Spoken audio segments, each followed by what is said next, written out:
কোনো ব্যক্তির মৃত্যুর পর তার রূহ যখন ফেরেশতা নিয়ে যায় তখন আকাশে কি ঘটে? সেই ব্যক্তির রূহ সর্বপ্রথম কোন দুনিয়ায় গমন করে? এই বিষয়ে হযরত মুহাম্মদ সাল্লাল্লাহু আলাইহি ওয়াসাল্লাম বলেছেন, যখন একজন মুমিন ব্যক্তির মৃত্যুর সময় ঘনিয়ে আসে তখন জান্নাত থেকে ফেরেশতা নেমে আসেন। এরপর সামনে আসেন মালাকুল মত। তিনি হলেন মৃত্যুদূত, মৃত্যুর ফেরেশতা।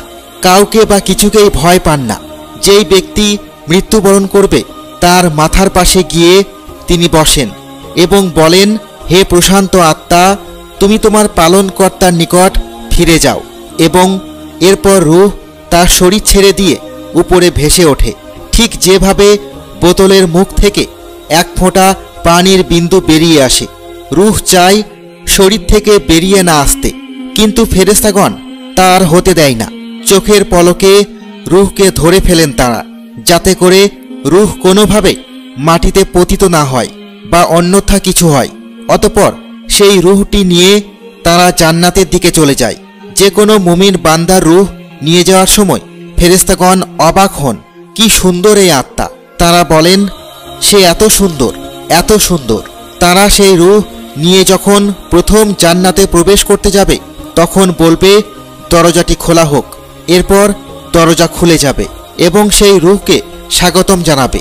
সপ্তম জান্নাতে প্রবেশ করতে করতে আল্লাহ তাআলা বলবেন, আমার এই বান্দার সমস্ত ইতিহাস জান্নাতের সর্বোচ্চ স্তরে লিখে ফেলো। এরপর তাকে পুনরায় পৃথিবীতে পাঠিয়ে দাও। পৃথিবী থেকেই তাকে পুনরুত্থান করব আমি। এরপর এই আত্মা পুনরায় তার শরীরে প্রবেশ করে। এর মধ্যে দেহটিকে কবরে শায়িত করা হবে। তারপর দুইজন ফেরেশতা মুনকার নাকির আসবেন সেই মৃত ব্যক্তিকে তিনটি প্রশ্ন করতে। তোমার রবকে, তোমার দিন কি, এবং মহানবী সাল্লাল্লাহু আলাইহি ওয়াসাল্লামকে দেখিয়ে জিজ্ঞাসা করা হবে, এই ব্যক্তিকে। একজন মুমিন ব্যক্তির সাথে এই প্রশ্ন উত্তর আদান প্রদানের সময়টি বেশ দারুণ হবে। তবে একজন অবিশ্বাসী বান্দা যার ঈমান শক্ত ছিল না, তার মৃত্যু কিভাবে হবে, তার আত্মার সাথে কি কি করা হবে, সেই ব্যাপারেও প্রিয় নবী সাল্লাল্লাহু আলাইহি ওয়াসাল্লাম বলেছেন, এই ধরনের ব্যক্তির মৃত্যু সুখকর হবে না। সবচেয়ে গুরুত্বপূর্ণ বিষয় হলো, তাদের রূহকে যখন মৃত্যুর পর বেহেশতে নিয়ে যাওয়া হবে তখন তাদেরকে চেনা যাবে সবচেয়ে ঘৃণিত আত্মা হিসেবে। সেখানে থাকা পূর্বের রূহগুলো বলবে, এগুলো কেমন বেমানান আত্মা, এ কেমন বিচ্ছিরি জিনিস আনা হয়েছে, এ কেমন নোংরা জিনিস আনা হলো। তারা বলবে, যত বিচ্ছিরি নাম আছে সেগুলো তারা সম্বোধন করবে এই রূহগুলোকে। তাদেরকে যখন প্রথম বেহেশতে নিয়ে যাওয়ার জন্য দরজা খুলতে বলা হবে তখন তা খুলবে না। এতে প্রিয় নবী বলেছেন, জান্নাতের দরজা তাদের জন্য কখনোই খোলা হবে না। তারা ততদিন জান্নাতে প্রবেশ করতে পারবে না যতদিন না একটি উট একটি সুইয়ের ছিদ্র দিয়ে প্রবেশ করতে পারবে, আর তা কখনোই সম্ভব নয়। এরপর আল্লাহ তাআলা বলবেন, তার নাম জাহান্নামের সর্বনিম্ন স্তরের জন্য লিপিবদ্ধ করা হোক। সিজ্জিন তথা জাহান্নামের সর্বনিম্ন স্তরেই তাদের জায়গা। তাদেরকে সেখানেই নিক্ষিপ্ত করা হবে, তাদেরকে সেখানেই যেতে হবে।